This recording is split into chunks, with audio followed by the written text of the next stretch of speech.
Yeah, I mean, this is my life now, doing Zoom calls with work and outside of work. So. So have you watched that Host um, horror film that's on Shudder? No, Filmed no. entirely, filmed entirely on Zoom.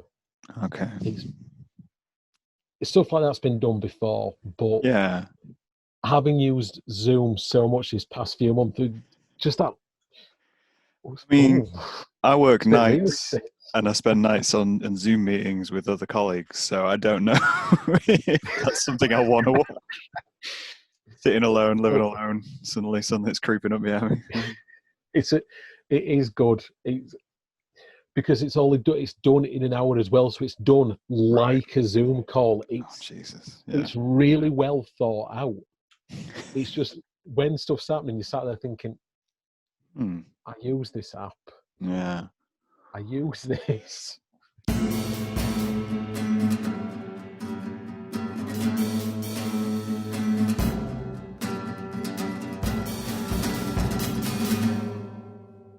Well, welcome to Young at Concrete Podcast, Simon. It's been a Thank while. you.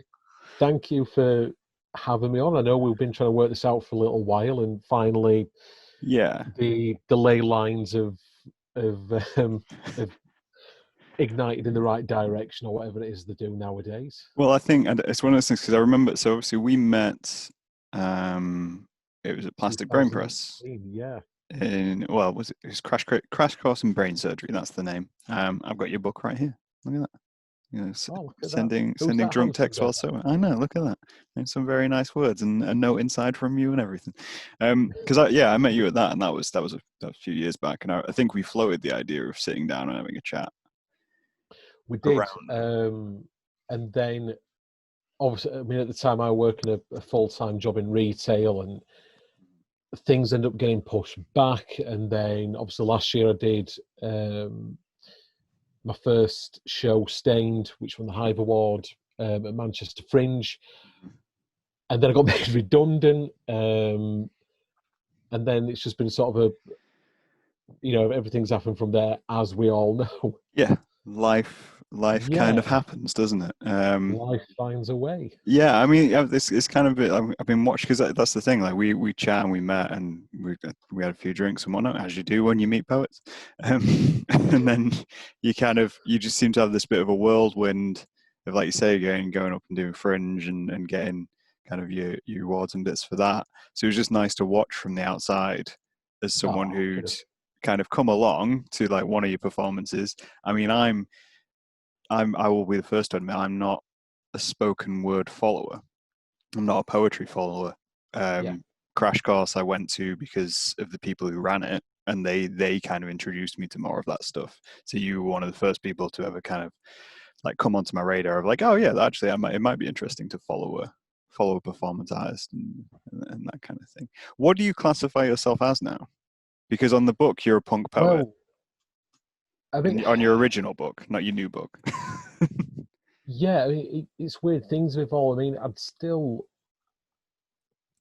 the whole thing about the whole punk poetry thing is it's because, I mean, obviously you've now read both books, which we're going to talk about the second book a little bit we'll later. Get to that a bit, yeah. And from seeing me live and from reading the work,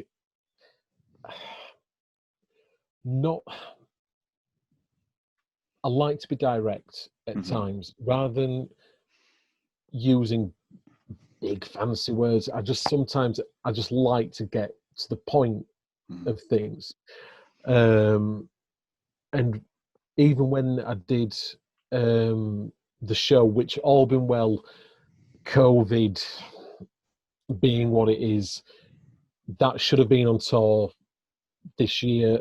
So obviously you wouldn't have had a chance to see it yet, but even with that, I thought I'm not going to mess around. It was very direct. The show's around predominantly tattooing culture and body modification culture, around the prejudice, around not mental health in a bad way, but sometimes what just people can go through when they're working high pressure jobs, when they're trying to get to a point in the career that they want to be at. Okay. Um, so again, with that, I didn't want to mince words. Some of it's very direct. Some of it came from my own life, some stuff that I've been through sort of in my career. I just sort of translated it quite easily over to the sort of world of tattoo and body mods from speaking with I spoke to about 5 or 6 tattoo artists that I know of that put me in touch with people, and sort of sitting there just having these conversations, being like, oh yeah, well I've sort of gone through this and this, and they're like, oh well, that's weird because I've sort of gone through this, and That's interesting. Yeah. it was weird sort of seeing how just a few things can line up from two very different worlds. Yeah. I mean that's interesting to me, just in terms of context of. Yeah, I don't know why, but when I think of writing in any capacity, I never really think of research. I never really think of going out and exploring and talking to people to inform written work. I know it happens, and I usually Yeah, hear about it when you kind of have interviews with authors, and they say, "Oh yeah, well I spoke to this guy, and then I went and looked up this," and it's usually from a historical context. It's usually I wanted to get the details right, but from a more kind of abstract, just getting the feelings of the kind of the cultures down, that's quite interesting to me. I mean, obviously, it might seem naive to many, to many people for me not to think about that, but yeah, I mean, that's really cool to hear. Um, yeah, yeah, no, it was really different because basically when I won the award for the show, it was I was mentored by a guy called Ben Moore, okay, who's a fantastic comedy writer. He sort of came up at the same time as Steve Coogan and Al Murray. So from that sort of like post alt comedy, that yeah, early '90s block into the '90s. And Ben was fantastic with me. Once he got his head around the concept, because at first I were going to write it completely differently. I thought it's going to be very linear in okay, how I'm going to write things, and Ben were like, "You're going to write yourself into a corner. You need to do this. You need to do that. You need to do this. You need to," and suddenly it made sense, and everything just clicked. yeah, But even before that, because I'd had this idea for the show for a little while again, I was just trying to sort of get it down and get it mm, formed. I knew I would want to and have to talk to the people that were in the industry because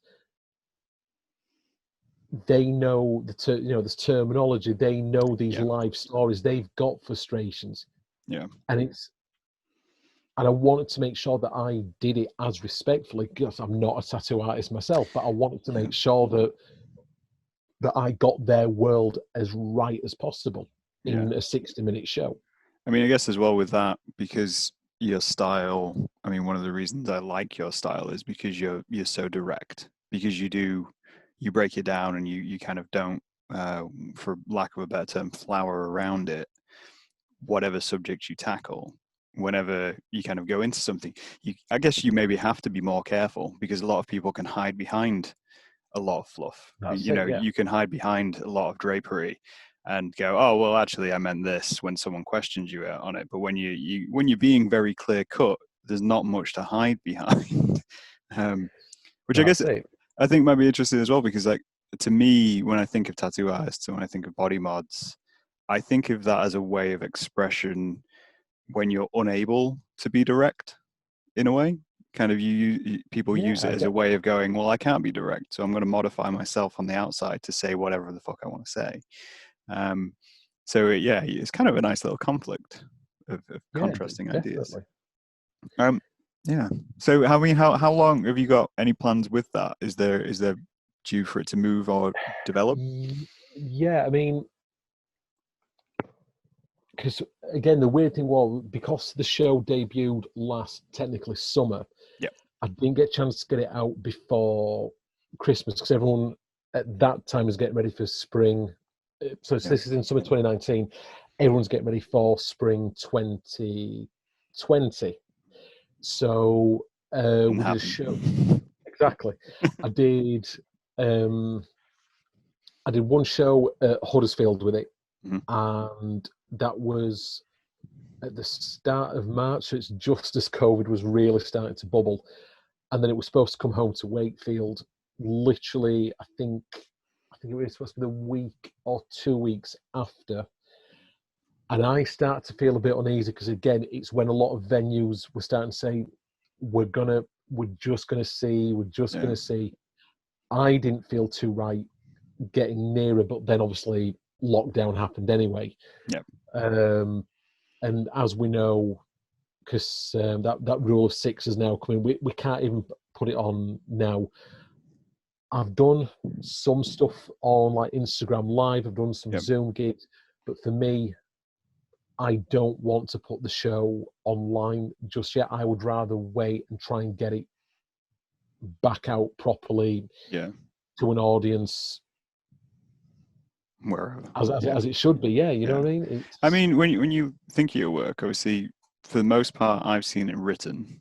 Do you think the performance side of it is well, words fail me right there, is as important, if not more important, than the written side in a way when you make work? So you got a new book coming out.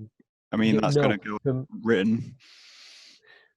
For me, it's the performance is always secondary, because, like you've said there, if someone in Idaho picks this book up, well, either book, they're not going to see me perform anytime soon. So to me, written comes before performance, whereas writing the show, it was the other way around, because when you read the script, you can still read the script and understand exactly what's going off. Yeah. But because that was being written to be performed, I don't know whether, not in a bad way, but when you see him perform certain parts from it, will that come across in the text? I think it does, not to sell my work short. No. Whereas with the two collections, they're written. Yeah. That's the performance is a bonus. Yeah. Okay. Well, that's interesting to hear. I mean, so we've done glancing blows about the new book. We may as well discuss the new book. This one by he's got a printed copy. Look at that! Oh, look at that! The Poet from the Black Lagoon. Yeah. By Simon Widdop. Thank you to Melody Clark, who's done a fantastic job on the cover. As always. No spoilers, but there are illustrations that she's done inside. I don't want to give that away just yet. And obviously to Richard Daniels, who is a fantastic editor, a fantastic friend. They both are. I couldn't ask again for a better home for this book to be on. I think what's interesting I find about your work, Simon, is you're a lot like me in the sense of you don't seem to do the same thing twice. Like, so your first book, Sending Drunk Texts While Sober, is obviously very personal to you. It's very, life embedded and stories from your life. Obviously, you're writing for your performance work goes into kind of body mod stuff, which obviously you have some interest in or relationship within your own life, but like you say, you're not a tattooist or anything like that. So you jump across to another topic and go, cool, what can I do with this topic? And then you've done that again in your third one because you've come across and gone, oh, Black Lagoon, we're going to go down this whole horror aspect, which brings us nicely. I mean, is that something you do consciously, or is that just it takes your fancy? I think it's a bit of both. I mean, like I said, the first book, it was effectively, it culminated the first sort of 4 or 5 years of me writing. Okay. So obviously there's a lot of stuff that's in there that is personal. There's some stuff that's very political, which unfortunately is now very out of date because it mentions prime ministers who disappeared into the ether. It'll always be relevant. You just switch the names, right? That's it. And then, like I say, I had the whole idea around some form of show or some form of next writing around tattooing. I mean, the original idea for Stained before it became the show was I was just going to explore different tattoo designs. I was going to, because I've got so many friends that have got so many different tattoos with so many different stories. Yeah. And originally I thought, right, it will be, we're going to take pictures and there might be like a visual aspect to it. So you'd have like the pictures of so-and-so's tattoo, and then I'd just perform something that was written about that. That's interesting. Obviously, the show changed into what it was, and I'm proud of that. I love that. Obviously, it won me my first proper award. It makes me legitimate. Whereas the new collection, in a way, it's still personal because, like I say, after I did the show, I was made redundant in the months leading up to it. I was then made redundant. It was in another couple of weeks, and then I was straight off to Manchester doing the show. So, in a nice way, I had some things to look forward to. You know, I'm like, right, you know what? The job's ending. Fuck it. I'm in Manchester now, living it up. I say living it up. It's Manchester in a week. I mean, what can you do in a week in Manchester? Well, what can't you do in a week? And we sort of came back from there, and then I think that's when things sort of hit me a little bit. I'm like, right, now redundant. I've done the show. I can't maybe do the show now for another 6 months. And it wasn't a fun time sort of last summer. Anyway, I felt sort of stuck in a rut. And one night, Carol Ann, my partner, turned around and she said, "Come on, we'll stick a film on, because we'll try and watch a couple of films every week, stuff we haven't seen." And I'd never seen the original Poltergeist. And it's weird because there's legitimately been times that Kaz has rung places up. I think she rang, it was a university once. She was trying to ring to book something in. And she said, "Oh, yeah, Caroline." And the woman at the other end went, "Oh, like the little girl from Poltergeist." And she's had that a couple of times. And I thought, right, we'll sit down and watch it. And I loved it. And then I love the stories behind it. Did Toby Hooper actually direct it, or was it Steven Spielberg? And was there a curse on the production? No. And then from there, we sort of decided that we were just going to watch films that either I hadn't seen or that she hadn't seen, or that we both hadn't seen, and we'll sort of cross paths. And I ended up writing maybe 4 or 5 that originally I thought, I'll make a little chat book up and we'll bang a chat book out next. Well, sorry, that come October. So this was October 2019. The problem was I kept writing and writing. Some would say that's not a problem. So I ended up with about 7 or 10, and I got back in touch with. Well, I'm always in touch with Richard and Mel anyway. But I turned around to Richard and said, "This is what I've started. This is where it's going. I'm not really in a rush. I want to see where this goes over the next couple of months. But what do you think?" And they were obviously like, "Yeah, brilliant. Keep us informed. Let's see where it goes." We got to the start of the year and things were shaping up a little bit more. Obviously, COVID hit. We were in lockdown, so it gave me time to really go back over it all and just really sort of hone down. And we came to the agreement that it was ready earlier on this summer, and we said, right, let's get it out for this October. Let's get it out for Halloween, because I think we all need something to look forward to.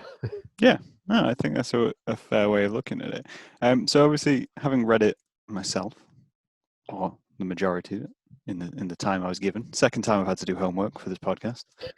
No, I had Jim Sim on a couple of weeks ago, and he brought me a book, and I was like, right, I guess I'm reading books now every time I do a podcast. So is it? I mean, it's a collection of, I guess, how would you describe it? What would you describe it as? It's a love letter to horror culture and the horror community. a very elevator pitch. That's I what it mean, is. I think that's a fair way to describe it on a blank face of looking at it. Yeah. Yeah, and I think that's in a way like obviously your friendship to Richard and Mel, who I've had on the podcast, who I know, they also have a heavy invest in the horror genre, as as it were. And I think I don't know, like I don't want to generalize about the type of people we are, but I think there's a type of person who enjoys horror. It's for everybody. Yeah.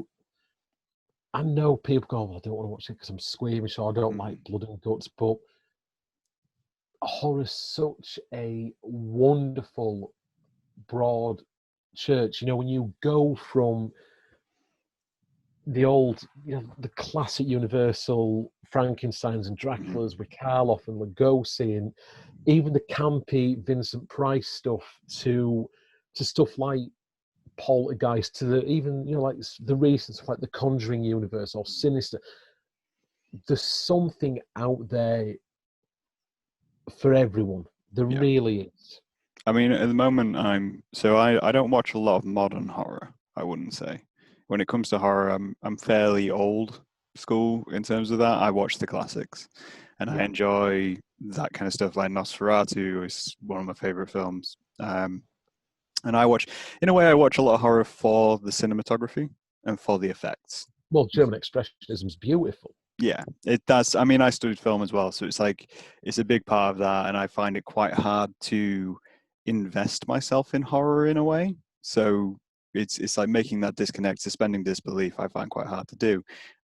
So when I watch things, I watch quite a lot of the old stuff. But I am at the moment rewatching X-Files and rewatching the full length and breadth of X-Files, and that as a series and its horror episodes, I actually find quite easy to get into compared to Yeah. like a lot of modern stuff. Um, but I mean, as a good question, as a cheeky question, do you have a favorite horror? How long's a piece of string? I Why is mean, the there you go. sky blue? Honestly, there's so many that I love and enjoy. Would be here hours putting the world to rights over them. But okay. So technically, it's sci-fi horror, but the first two Terminators, Yeah, yeah, Aliens, Alien and Aliens. yeah. You know, I've seen them as a kid because they sound. When I first watched the first couple of Terminators Hmm. and the first couple of Aliens, I were only maybe 7 or 8 because it was just before they did the Mummy with Brendan Fraser. Yeah, Um, which is another great film. and they're fantastic. Such a Brendan good film. Fraser does not get enough love, does that man? I remember watching them with my mum. My mum sat with me and watched them. So if it were too much, just fast forward, stop it, or what have you. Hmm. And even from an early age, knowing it wasn't real, but being fascinated with the way of how they'd done things. So for Yeah. me, it turned into effects. So I love a lot of the stuff from the 80s, a lot of the stuff that Rick Baker would do, and a lot of the Hmm. stuff that Tom Savini does. The sort of fantastic work that Stan Winston did. Seeing how they put that stuff together, Yeah. that's what I love. But even going back and watching, because I watched Metropolis finally during the lockdown, Okay. even watching Metropolis and thinking, right, this is made in 1922. Yeah, yeah. So it's like 1920s, a real early Yeah. 1920s. Yeah. And you look at that and you think, how the hell did they do some of it? I mean, a Mm. lot of it's just very basic camera tricks, but it just blends Yeah. so well. Yeah. I think in a way, like to me, because obviously horror, macabre, or whatever we want to call it, I think is quite a strange genre. So like Yeah. when you think of other genres, you think, all right, so we got, romance, action, comedy, the big broad genres, and everyone has something in those genres which they can go to. and everyone can have something which they can watch, and they're all quite mainstream. Horror is a huge genre, as you said, yet still a lot of people just don't get involved with it at all. It's like Exactly. it's literally off to the side. No one says, "Oh no, I don't do comedies." No, nobody like bumps out and says, "No, I don't do comedies." Everyone's got You'd one be comedy. shocked if somebody said that. You would Yeah, think something. You'd think it were, yeah, it's an alien in human skin that's just come down and just said that. yeah. But even the same with sci-fi. I think it's not everyone's favorite genre, but I think on some level, some people are like, yeah, everyone's got one sci-fi they watch, even if it's just something a bit casual and not Yeah. too invasive. But horror, if someone says like, no, I don't do horror, you're like, yeah, right. Fair call. That's just you. And I think there's a strange thing. I think there's a very much, I don't know, a very specific type of personality which does get involved with horror. And I don't know if you agree with that Well, idea. no, I mean I do, because I think for me, getting into horror and getting into some of the classic stuff. Well, I say classic when I mean like maybe like The Exorcist and The Omen and stuff like that. The stuff in the 70s is stuff that obviously my mum and dad watched growing up. So Yeah. that stuff that was then fed to me. Then I've gone back and found the 60s, the 50s, the 40s, the 30s, and the 20s stuff. That's my own sort of deep dives. But going from there and then getting into my music, so even as a teenager, getting into Cradle of Filth, and then when you've got Danny Filth in interviews talking about Hammer Horror, Ingrid Pitt, when you've got Cannibal Corpse singing about like the old Romero trilogy and stuff like that, it just felt like a natural progression. But most of the people that I know that are into horror and heavy metal, black metal, death metal are some of the nicest people you'll ever meet. It's lovely. I think there's a strangeness to that as well. I mean, as you say, like in the alternative music, you either do it one way or another, don't you? You either get into alternative music and then you suddenly find yourself watching horror films, or you've seen horror films at some point in your life and then you think, oh, the soundtrack to this is good, and then you start listening to Rob Zombie, and then all of a sudden you're down a rabbit hole of Rob Zombie and everything else which goes with it.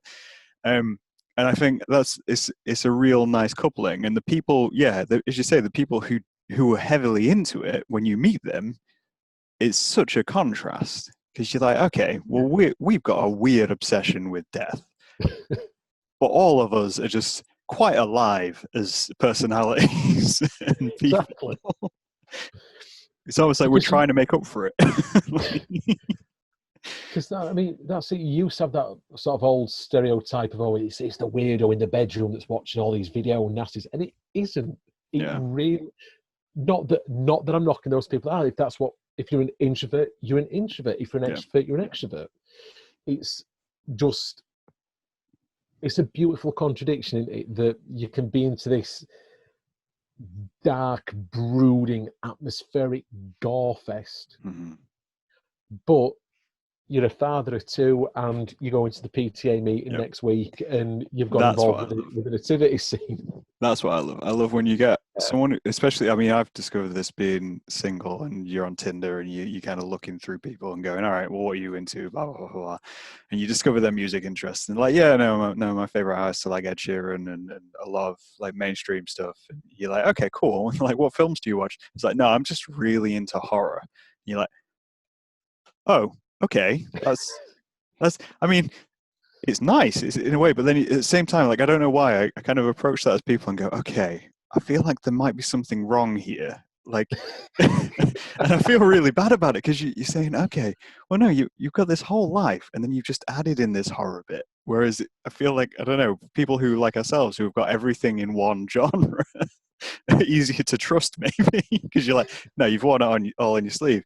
But you shouldn't exist. You're an anomaly. Oh, you're weird. Yeah. Not that there's anything wrong because weird's subjective. Weird is weird, isn't it? I don't like. I wear if someone wants to call it me weird for writing an entire collection based around horror films, I'll own that title. I'd rather be Yeah. weird than. I mean, I sound so 14 and this is deep. I'd rather be weird than mainstream. I think this is a conversation we've had since we were 13 and up into. It's like you Yeah. start getting called weird at some point, and then you're either like, okay, well, I've either got to fully embrace weird as people see Yeah. it, or I've just got to start asking them what they actually think weird is, and then you sound really pretentious. And you keep going, Exactly. and you're going, oh, what is weird? Weird doesn't actually exist. Weird to me is the suburban lifestyle, and your 4x4 and your kids and soccer And practice. a white picket fence. Yeah, that's weird to me. I mean, that is Yeah. fascinating to me. I think I've said this before, and I think I did one recently with a friend who lives in the US, um, and I was saying the parts of America which interest me are the ones I find fascinating, and that is stuff like suburban America, because it's so far removed from middle England in a terrace house. Yeah. So I look at it and go, no, that's fascinating. Like, throwing me into a dark forest, yeah, it's interesting and I'll enjoy it and it'll be fun. But throwing me into a white suburban neighborhood in the US, my God. It's Stepford Wives Yeah. on 100, isn't it? It is weird because because again, obviously we still got that level of disconnect because we don't really. I know we get like new houses, but we only sort of get this idea of white suburban America through film, through TV, through Yeah. media. So it's obviously, and then you get that whole thing of if there's been a murder in a white suburban area, Mm. and then when you've got them on on Fox News, well, this just doesn't happen around here, and I just don't understand. Yeah. How can I put? Not that you want to laugh, but it's like, are you for real? Yeah. It's so shocking. Well, I I mean, think, obviously, what I mean. yeah. It throws you for six of just Yeah, of the complete different mindsets. But then I think I've discussed this before, of the whole idea of, I think there's a clear difference between how people in the UK approach the macabre and horror and anything like that versus people in the US and versus people in Europe. I think there's a very real change, because like the US, they had a huge focus on urban legend. That was their yeah, thing. Urban legend was a massive thing for them. And the UK just wasn't really a thing, because we had real horrors. We've got a medieval history and legends and Arthurians and mystics and all exactly. that kind of stuff. We had that embedded. And then the US, they were like, oh, well, we want to do horror, but what can we do? And it's like, well, the people we fear are the people around us. So we'll develop horror out of that. And then Europe went slightly further and like, well, we've got mystics and everything like that, but we're going to go really abstract with it and really push that envelope. And then like Japan as well. They've I feel like Japan have managed to meld the two between urban and mystic better than Yeah, any other place. I've only got a very very surface Mm. knowledge of the Japanese stuff, but when you look at, because a lot of their stuff is around like ghosts Yeah. and demons and spirits, and I need to watch more Japanese horror because they just feed it straight Mm. into their cinema because it is stuff that's so ingrained. And again, like you said there, it's equivalent to our to sort of folk horror. When you look at stuff like The Wicker Man, Yeah. where it's sort of bastardization of pagan and druid rituals. Because again, we've still got that level of disconnect because we don't know exactly what pagan rituals were. And obviously, we've got the smear campaigns that were done by the church over the Mm-hmm. years of oh they were killing babies, oh they were sacrificing. Were they Yeah. really? Because then when you look at it, and it's like, well, no, they believed in. And again, I apologise if I get this really wrong to anyone that is a follower of Druid or pagan beliefs. But when you look at the whole, Yeah. looking at Mother Earth or the Earth as the divine, the whole the Green Man thing, and it's a very beautiful religion to look at if you Mm. if you want to follow that path. I think it's quite. I don't know if you agree. Of in the UK, we still keep we keep a very solid line between those two things. Like by that I mean kind of like, so you get like, even when we do horror, when we make horror films and we go, okay, down the mystic line, and like you do when people write stories and stuff, there's a very clearly defined line of this is society and this is magic. This is, Yeah. this is everything mythical and this is society. And we don't tend to blend the two. You can have people cross over from one to another, but we don't delve in and go, okay, well, here's your microwave existing in society, but here's your possessed microwave. We don't tend to do that. We go, oh no, here's a monster microwave which came over from mythology into our society, and that's why it's Yeah. in our society. Whereas in Japan, they obviously go down the ghost route and they go down everything which is doing that. They really get involved with the whole idea of, well, no, your society is ghost. There is no disconnect. Everything's fully ingrained in one another. And I think because that is their culture, they in a sense go further. They go more gory, Yeah. and they go into, because they have to, because they everyone's grown up with like, well, no, ghost is everything. I go to work, but I still wear my my rune if I need to go to work, and that kind of thing. And then and in the US, they go just completely the other extreme and go, well, there is no ghost, but everything will kill you. So, Yeah. you know, But you're right. It's because they haven't got that history. We know the story of how America came to be, but like we said there, they don't have this tradition of Arthurian legend. That whole thing of, well, don't go to the end of them woods. Well, what's gone there? Well, demons. yeah, just demons, Yeah, ghosts. Yeah, demons. something Don't out there. Yeah. don't go too far in that boat. Well, why not? Oh, the thing is, Sea serpent. in a way, like, I feel like we don't want to explain it. Like, I don't know why. I feel like there's a level of us just going, no, we want to keep a divide because we don't really want to explain it. We just want to go, no, that's over there. It can be explained. It's just over there. It is beyond the woods. Yeah, We're never really going to get into it.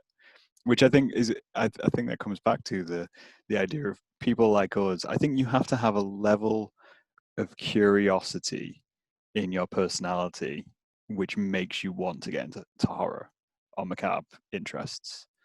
I think yeah. if you are even going into it anyway, there has to be part of your personality which is just naturally inquisitive, which is amped up a little bit compared to other people.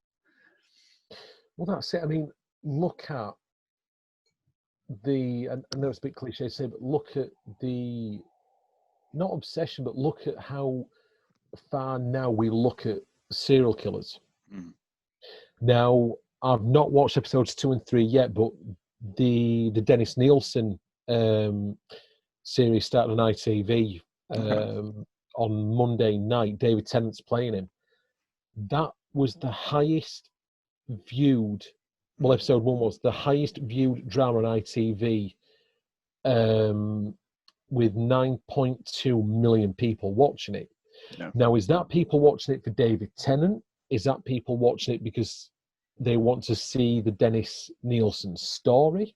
Mm-hmm. Is it? It's going to be a bit of both. Yeah. It's not just going to be one or the other. You've got two groups of people Mm-hmm. crossing over in Yeah. a very fascinating way. It's a strange, in a way. I don't know if that would be the right. Curious is the right word. I feel like there is a universality, if that's even a word. I'm pretty sure that's a word, right? We'll make it a word. Yeah, it's a no word now. Patent pending. It's one of those things of, is there's a level of fear which we all naturally have, and Yes. there's a level of survival which comes with that fear. And I think, like you say, there's, when you get something like a true crime where the details are beyond imagination, your brain automatically goes, well, I need to watch this because I need to know what happened so it doesn't happen to me, and to be comfortable with the idea that it didn't happen to me and it happened to somebody else.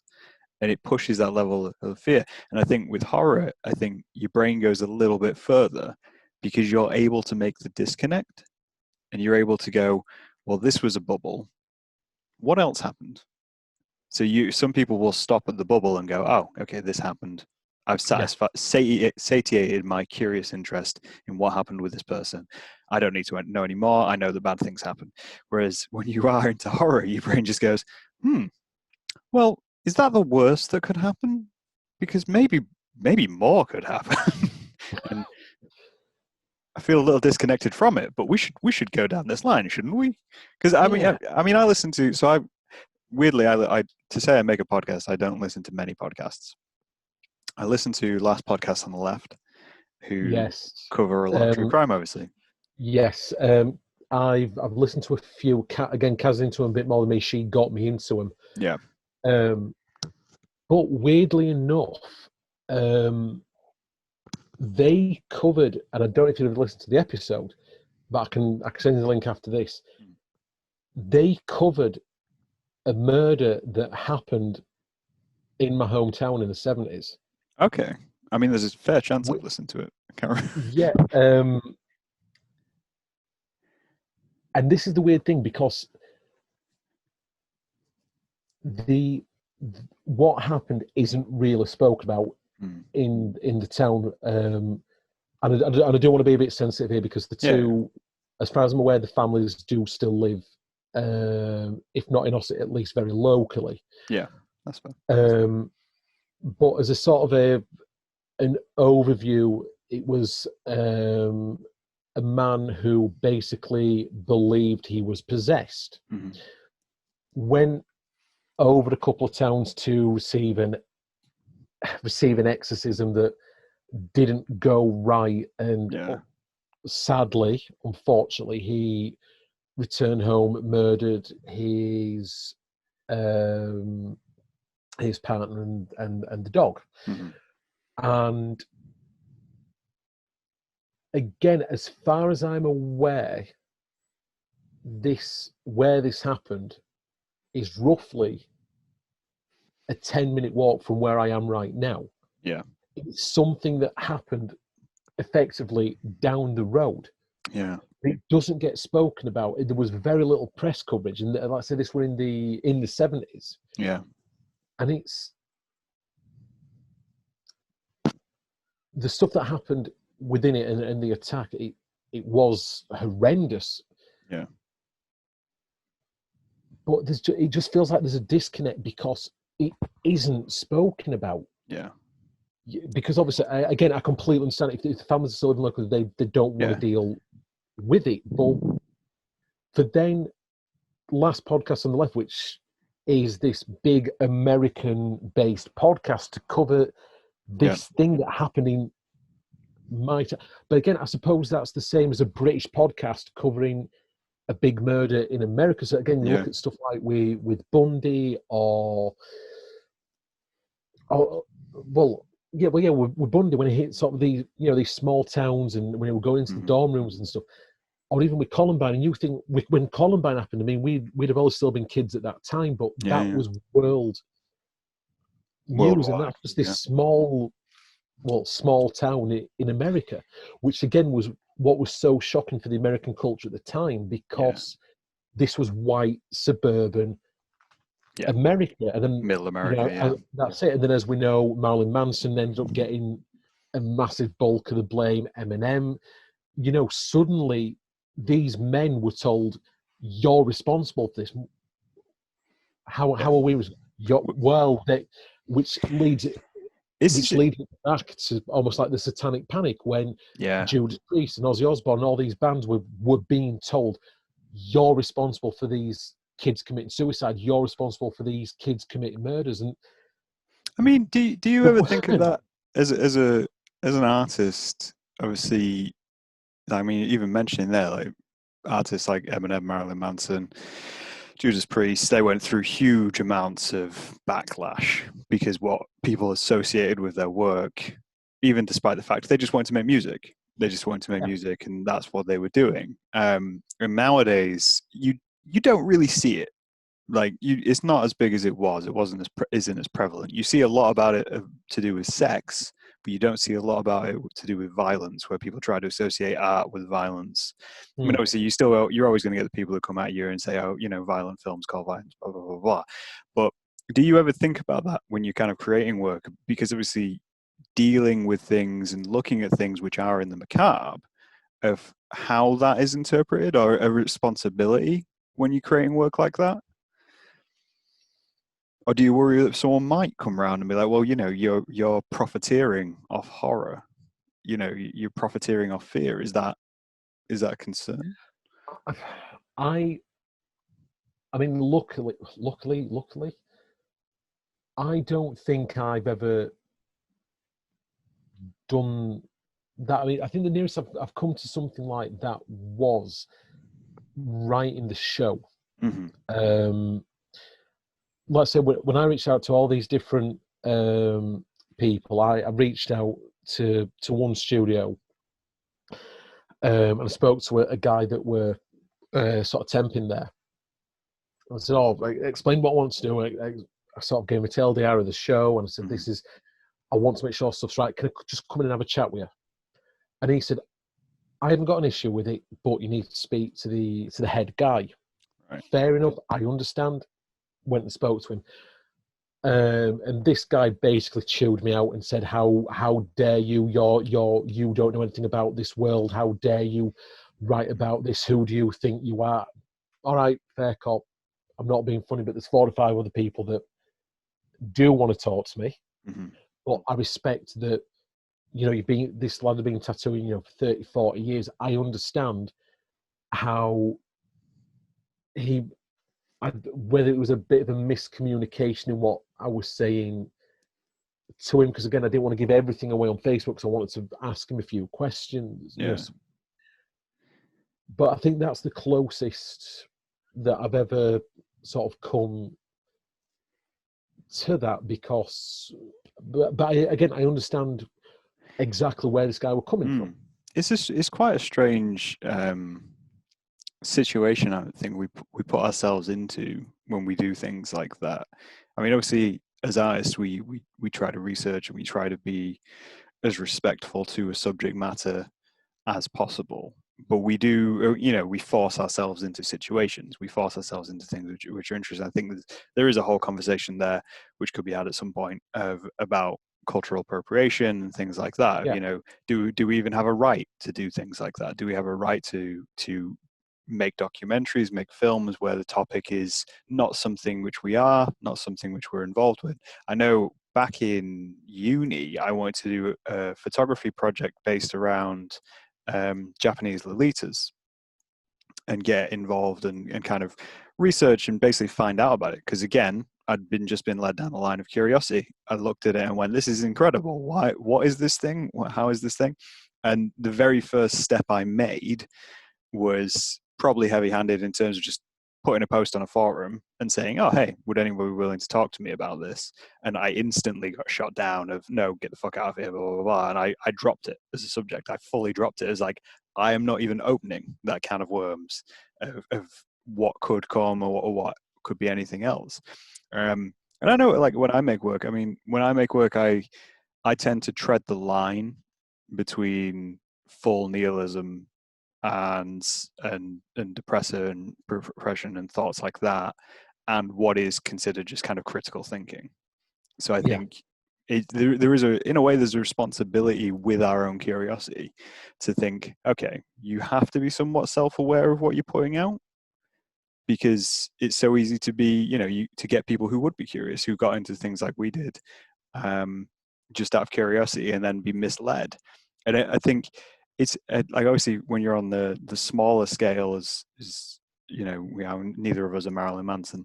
I mean, as much as we want to be, neither of us are Marilyn Manson. Well, I've got all my ribs, unfortunately. Wow, So. shit, damn. I haven't got a nose the size this is. I'm getting there, but when you're on the smaller scale, you kind of forget about it. Yeah, you put work out. You expect people to laugh. I mean, I've got 3 calendars where they're full of demoralizing slogans, which basically just tell you to end it. But I have to really tread the line and go, okay, if someone read this and then killed themselves or did something tragic, then I have to think of like, okay, fuck, just take a step Yeah. back. And when it comes to creating work, especially in the macabre genre, maybe that is something we do as British people, is going, we need to keep that line. We need to keep that like thin black line to say, well, no, I did this as fantasy. I did this as, some level of disconnect. So you Yeah, don't go off and do something.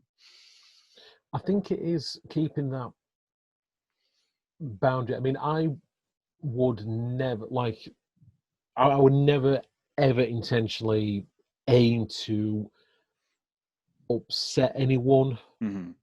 or to cause offense, because I'm not that person at Yeah. all. But when I've spoken out about my politics in the first book, and obviously without saying too much, the one that's in the second book, Mm-hmm. I know I can stand by that. I mean, for me, especially one that's in the second book, that's the most political one that's in there, because again, within the context, it's still horror. Yeah. That tongue is firmly in my cheek. It's, Yeah. to me, it's political satire, which is what we are lacking at the moment. Mm-hmm. But again, I think we've almost got to that nihilistic stage of, look, what else is Trump going to say? Folks, what's Boris going to say? We've just got to that point where, in a loving way, we just get on with it. What's next? 2020. What's next? There's aliens in the atmosphere of Venus now. Yeah. That's fine. Kill a hornet. You know what?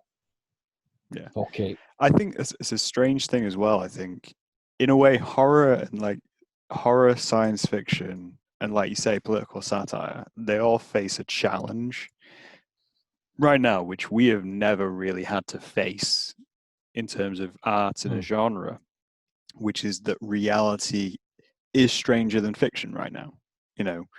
Definitely. If you think about the year, you think you're a sci-fi writer. How many sci-fi writers have canned a book this year because it contained a pandemic? Well, this is something that I've spoken about with some friends before, and me and Kaz have had this conversation as well.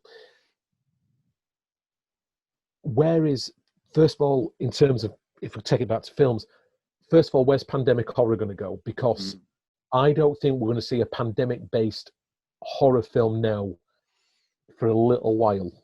See, I went completely different, and I thought we'd go the other way. I reckon 2021 will be filled with bad screenplays about pandemics. There probably will be, because again, there's been this whole internal joke within the poetry and script writing community that we're going to get Pandemic the musical or the COVID monologues. We're gonna get that, which I try to avoid, because I just saw so much coming out, and it was just like, it's being said. It's being said. But if we're not going to see a return of of pandemic films for a while, zombie films. Yeah. What?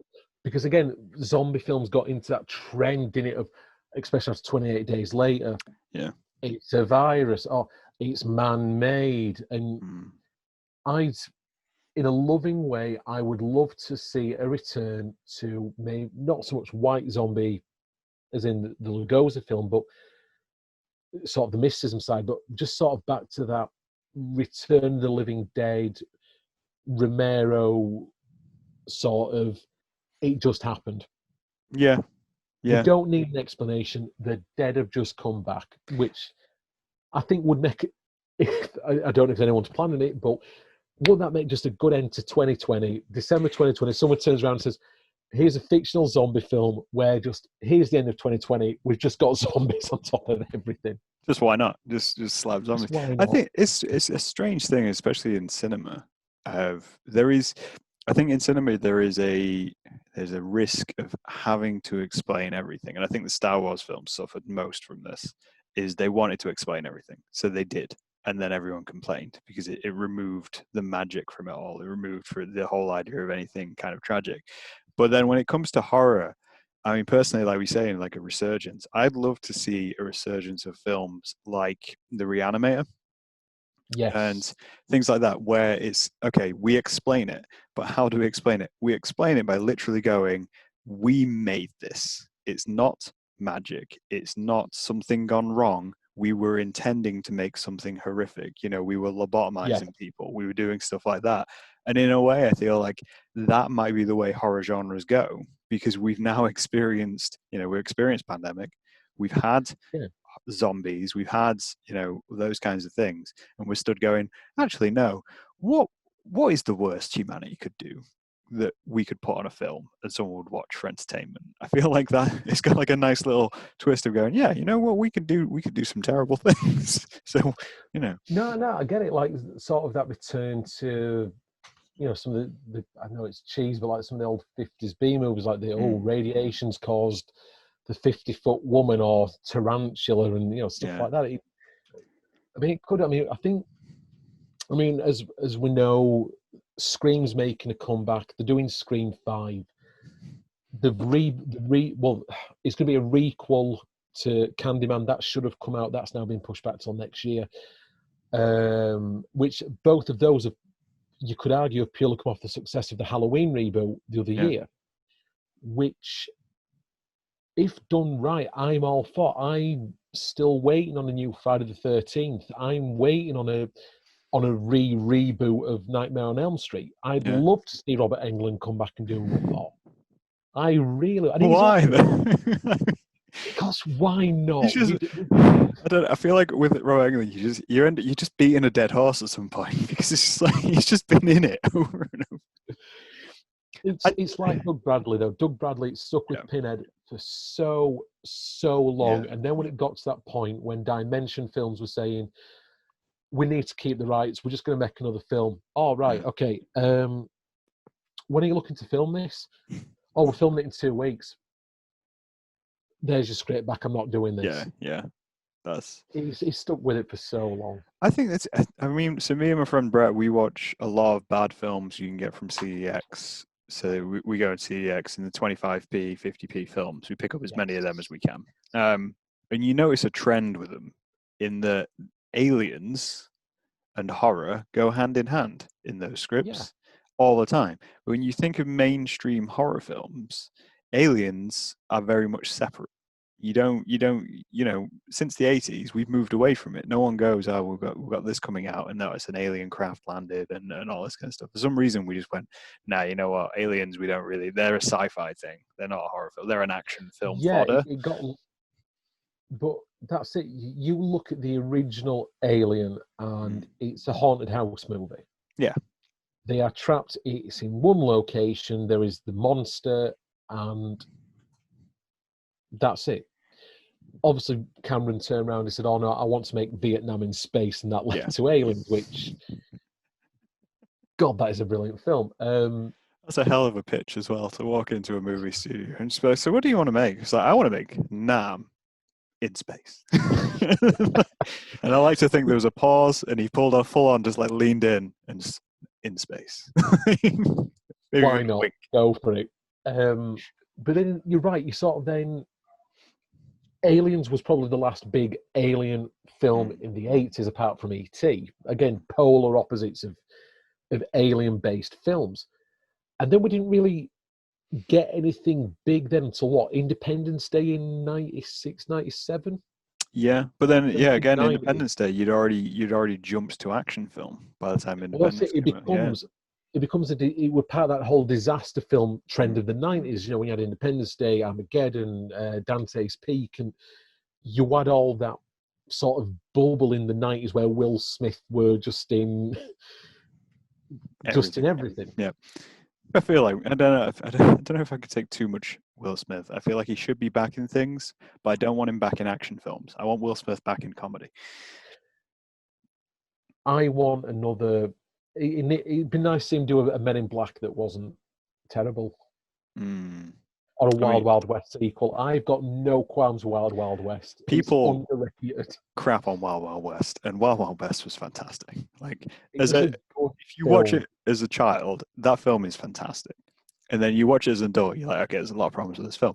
But still, in terms of like a campy Western sci-fi, what more do you want from that film? It is better than Cowboys versus Aliens. It's better than that. Yeah. I think I mean, in a way, that might be the crux of what comes for horror. Like we've spent the last decade getting gradually darker and more realistic with all fiction. Every single fiction is, oh, we're getting dark with this, and I think Cowboys and Oh, Aliens. here's a new Batman. Oh, Yeah, it's darker, grittier Batman. Here's darker, grittier Spider-Man. And yeah, and it's everything took a downturn. Even teen films, it's like now we're making them grittier, it's edgier. We're doing Looper and Jennifer's Body, and we were just like stacking and stacking and stacking. And even romance comedies, they've more of a serious line along them. It's like I feel like we're at such a juxtaposition where campy and kitsch could make a comeback. I think it's going to need to, Yeah. in a positive way, not to take away from this weird situation that we as a global community are in. Hmm. We're going to need to laugh again soon. Yeah. And you know what? If that means that Simon Pegg and Nick Frost say, right, we're going to make another zombie cult, we're going to make Shaun of the Dead 2, for example, if Yeah. it means that, I don't know, they start to do some horror reboots of the old Vincent Price stuff, but keep it set in the 50s and 60s. Yeah. We need it. We're gonna need to laugh at things again, because laughter and, well, it's the whole thing of comedy and tragedy, isn't it? Yeah. We're gonna need to laugh at some point. Yeah. We need to. I think I mean, in a way, you could say it's that we've seen it before. To use it to like historical examples of that's what came out of the 50s. The 50s they started making carry-on films because everything was bad and they needed Yeah. something completely removed from everything else. I watched a thing about it recently about American sitcoms post 9/11.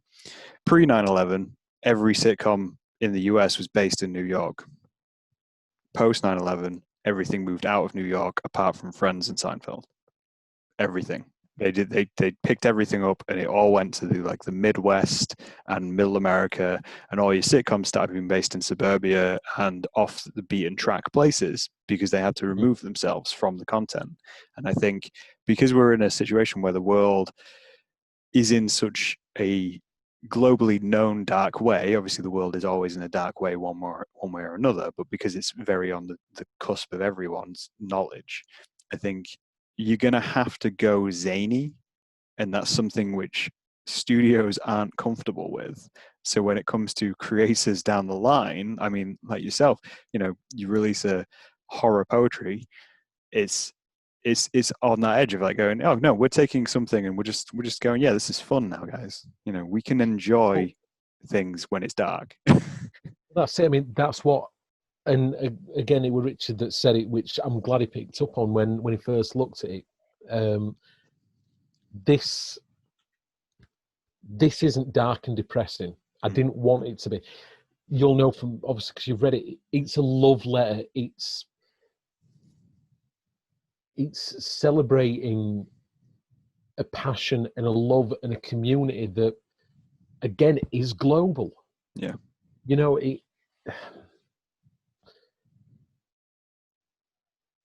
I think there's nothing wrong with the human experience, with a curiosity in death, in the macabre. I mean, nihilism can be funny. I mean, I know Rick and Morty sort of did it quite well, but again, it ended up in quite a meme culture, almost 4chanish sort of bubble. But then you look at something like It's Always Sunny in Philadelphia. Yeah. And again, obviously the creators of that show are incredibly left-wing, very progressive, very liberal people, but they play horrible, nihilistic characters that are the complete opposite. Yeah. And they aren't the heroes in that. They are terrible people, and they are meant to be terrible people. Yeah. You look at Bottom, when Bottom was first sort of being generated by Rick and Aid, it was based on Waiting for Godot, which is again, I've not had a chance to see the play, but I understand the story. It's just nihilist because it's the play where nothing happens. Yeah. These characters are stuck in this world, and these situations are happening to them that we as outsiders get to laugh at, because again, it's that level of disconnect. Because again, Bottom got so incredibly out there because effectively we're pantomime, wasn't it? You know, Yeah. in terms of the slapstick comedy. But that's what works, as these two characters are just so desperate and for something to happen that, you know, it ends up resorting to slapstick violence. Yeah. It's how where far everything's fine. That's it. Where everything's fine at the end of the day. Yeah. I think that's it's a nice kind of sentiment to round this out to. I think as creators, as artists, obviously there is value in being sincere. I think there's value in creating work which is present and emotional and important. But I think as well, recognizing that you can go to extremes is quite hard for a lot of artists. And I think you can go to, you know, complete novelty just to help people, I think is an important message. And when it comes to dark things as well, I think what horror teaches us is you can look at the dark things and go, well, no, this can still be funny. It can still be dark, and yes, it is tragic, but there can be comedy in it. There can be levity in it, and there can be some nostalgia in it. And I think more people need to embrace that. Maybe. No, I think you're mainstream. Right. No, it is. I think I do think in these next couple of years we will see a return to mainstream horror again. Again, all off that Halloween reboot of the year, which was brilliant.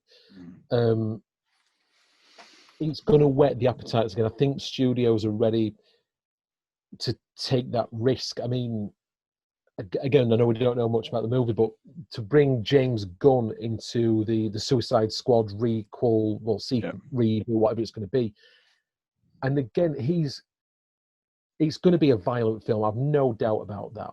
Yeah. But because he's using all these obscure 70s villains, these really comical characters, I think we're going to see a really, like we said there, a good juxtaposition between this incredible over-the-top violence with these ridiculous supervillains. Yeah. I'm looking forward to it, especially, again, don't get me wrong, I love the superhero genre. I love what Marvel's done. But there's some days you just want to sit and think, you know what, I just want to stick Michael Keaton Batman on. I want to stick on Batman Returns. I just want nostalgia and just a little bit of fun. Yeah. I want something super serious with something completely ridiculous. Exactly. In one hand basket. And I think, that's a nice point to round out there, Simon. I think it's been lovely to talk to you. It has been. It's looking forward to seeing doing this. Yeah, and I'm looking forward to seeing how the book goes with everyone and checking out. That's it. It's out on the 9th of October. If you go to the Plastic Brain Press website, you can pre-order it right now, and it'll be available in this wonderful technically it's paperback, but this wonderful hard copy, something that's tangible that you can hold in your hands. Take home with you. Yep. And in Kindle as well. Magic. Like I say, I'm in love with it, and I'm allowed to be in love with it. Oh yeah, I'm allowed to be. Yeah, but I'm friends honestly, with it. That's it. I mean, like I say, obviously you've seen it yourself. The illustrations that Mel's done inside, the editing work that Richard's done. I'm really fucking proud of this one. I think you should be, Sam. I think you should. And with that, it's been lovely, and we will talk to these guys later. Bye. Talk to you later.